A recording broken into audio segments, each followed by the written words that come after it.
રામ રામ ખેડૂત મિત્રો, મારું નામ છે દિલીપ પટેલિયા અને આપણી YouTube channel Shriram pesticides Mahuva ઉપર આપ સર્વે મિત્રોનું હાર્દિક સ્વાગત છે.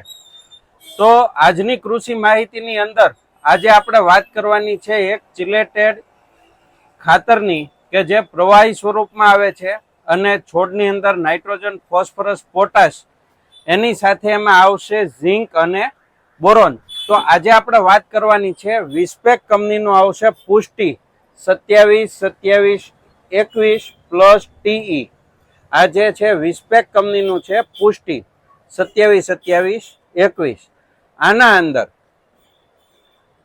નાઇટ્રોજન 11%, ફોસ્ફરસ 11% અને પોટાશ 8% આવશે, પ્લસ ઝિંક અને બોરોન આવશે.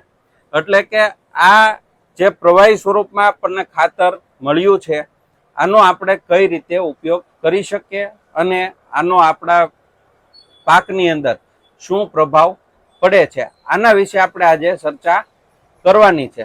તો ખેડૂત મિત્રો, નાઇટ્રોજન, ફોસ્ફરસ અને પોટાશ ત્રણેય જે છે એ આના અંદર સમતોલ માત્રાની અંદર આપવામાં આવેલા છે.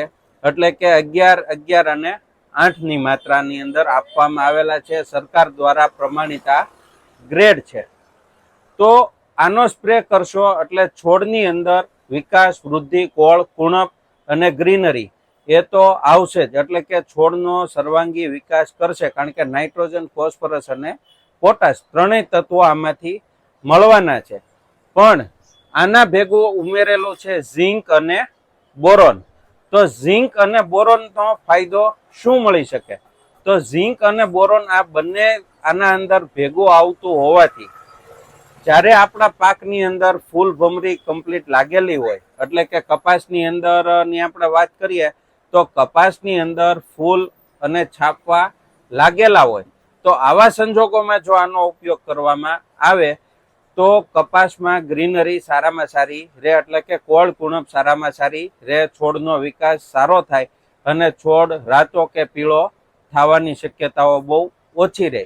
સાથે ઝિંક અને બોરોન હોવાથી જે છાપવાનો આપણે ખરો થતો હોય, એટલે કે ઘણીવાર એવું બની જતું હોય કે છોડની અંદર 100 છાપવા લાગેલા છે પણ એમાંથી ચીંડવા જે છે માત્ર 10 જ બન્યા હોય, 90 જે છાપવા છે એ ખરી જતા હોય. આવી પરિસ્થિતિઓ આવતી હોય તો એના અંદર જો આપણે આનો સ્પ્રે કરેલો હોય તો એ છાપવા ખરવાની જે સંખ્યા છે એના અંદર મહદ અંશે ઘટાડો કરતું હોય છે, કે એટલે કે છાપવા ઓછામાં ઓછા ખરતા હોય. તો એ સેમ વસ્તુ એ જ પ્રમાણે મરચીની અંદર પણ ફૂલ ખરતા હોય છે, રીંગણીની અંદર પણ ફૂલ ખરી જતા હોય છે, સીબડા, તુરિયા, દૂધી આના અંદર પણ આવા પ્રશ્ન આવતા હોય છે કે ફૂલ લાગે ખરું પણ ફૂલ ખરી જતું હોય, ફળ બેસતું ન હોય. તો આવી પરિસ્થિતિમાં આપણે આનો ઉપયોગ કરી શકીએ છીએ કે જેનાથી છોડનો વિકાસ તો થાય, છોડ લીલો તો થાય જ છે, છોડનો વિકાસ એકધારો રહે, પણ છાતે ફૂલ અને છાપવા જે છે એ ખરવાનો પ્રશ્ન પણ ઓછો થઈ જતો હોય છે. તો આપણે આનો ઉપયોગ કયા કયા પાકની અંદર કરી શકીએ? તો હવે આપણે જે પુષ્ટિ છે, પુષ્ટિ 27-27-21 જે છે આનો આપણે ઉપયોગ ખાસ કરીને કપાસની અંદર કરી શકીએ. એના સિવાય શાકભાજી પાકોની આપણે વાત કરીએ તો તમે મરચી છે, રીંગણી છે, ટમેટી, પછી વેલાવાળા શાકભાજીઓની અંદર દૂધી, તુરિયા, કારેલી, ચીભડા એના અંદર, પછી તમે વાલોળ છે, પાપડી છે, આવા જે મોલાત આપણે કરતા હોય એના અંદર પણ તમે આનો ઉપયોગ કરી શકો છો અને સારામાં સારા પરિણામ મેળવી શકો છો. આનો ઉપયોગ કરવાથી છોડમાં ગ્રીનરી આવશે, પ્લસ જે ફળની ક્વોલિટી છે એ પણ સારી આવશે, કારણ કે આના અંદર નાઇટ્રોજન, ફોસ્ફરસ અને પોટાશ આ પણ સારી એવી માત્રાની અંદર એક્ટિવ ફોર્મની અંદર રહેલું છે.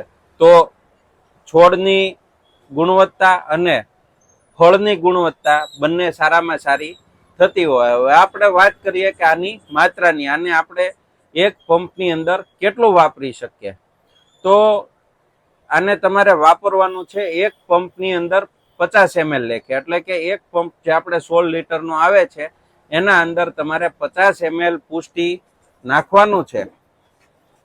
પણ જો તમારે વેલાવાળા શાકભાજી વાવેલા છે અને એના અંદર તમારે ઉપયોગ કરવો છે તો આ તમારે એક પંપની અંદર 30 ml લેખે જ વાપરવાનું રહેશે. એટલે કે પ્રતિ પંપ તમારે 30 ml નો ડોઝ રહેશે વેલાવાળા શાકભાજીની અંદર. બાકી તમે બધાની અંદર એક પંપની અંદર 50 ml નાખી અને આનો સ્પ્રે કરી શકો છો અને સારામાં સારું ઉત્પાદન તમે લઈ શકો છો. તો આ આજે આપણે વાત કરી લિક્વિડ ફોર્મ્યુલેશનની અંદર માઇક્રોન્યુટન વાળા ખાતરની. તો આજે વિડીયોની અંદર બસ આટલું જ. વિશેષ કૃષિ માહિતી માટે તમે જોડાયેલા રહો આપણી ચેનલ સાથે. શ્રીરામ પેસ્ટિસાઇડ્સને હજુ સુધી તમે સબસ્ક્રાઇબ નથી કરી તો ચેનલને સબસ્ક્રાઇબ કરી લેવા નમ્ર વિનંતી છે કે જેથી કરીને હું જે સારામાં સારી કૃષિ માહિતીના વિડીયો મોકલું છું એ તાત્કાલિક તમારા સુધી પહોંચી શકે. અને જો તમને અમારી માહિતી સારી લાગી હોય તો વિડીયોને તમે એક લાઈક કરી દો. એ સાથે જ મને રજા આપો. જય જવાન જય કિસાન.